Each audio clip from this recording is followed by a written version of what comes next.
when you reduce the military aid to 700 million, our combat efficiency have been reduced to 40%.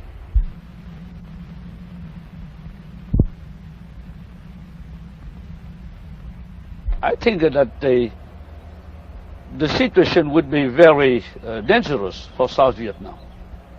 Would be very dangerous. Would And you they- lose provincial Not only capitals? that, the decision, the political decision, is will encourage the North Communists to go ahead, to hurry their takeover of South Vietnam. Also, psychologically, the South Vietnamese people will see clearly that the United States have a wash hand and abandon South Vietnam and discourage our people and our army. Mr. President, there's some people who say that Henry Kissinger and Le Duc Tho has brought peace to North Vietnam. Some people are saying that Dr. Kissinger and Le Duc Tho have brought peace to North Vietnam because the war is still in South Vietnam. What do you have to say about that? I think we have to look at the reality. In reality, North Vietnam have complete peace. They have no more bombing. They have no more blockade. They are free to infiltrate the troops, the logistics, the weaponry to South Vietnam to continue the war. Meanwhile, they are safe. No retaliation, no reaction from the United States, even from South Vietnam. And they are free to develop economically their country. That in some sense it is just in the sense that only North Vietnam has a peace, and South Vietnam remain solely the victim of the war, and they are unpunished. The North Vietnamese are unpunished. I think it's not fair. It's not just when we talk about peace.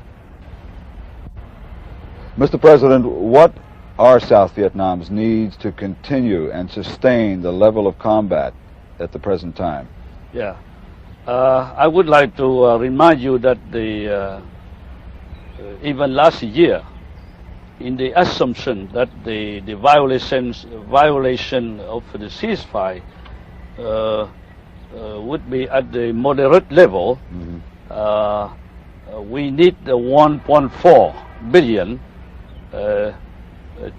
to be sufficient on the one-to-one replacement and to cope with the small violation of the ceasefire by the communists.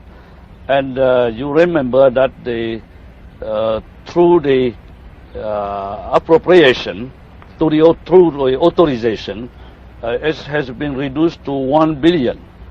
And through the appropriation, it's been reduced to 700 million. And now the United States government asked the additional 300 everything to cope with the generalized offensive that the communists have launched 6 months ago. It's the reason why we continue to lose ground and people. Many bases has been overrun because we lack of support, we lack of mobility, and we lack of ammunition.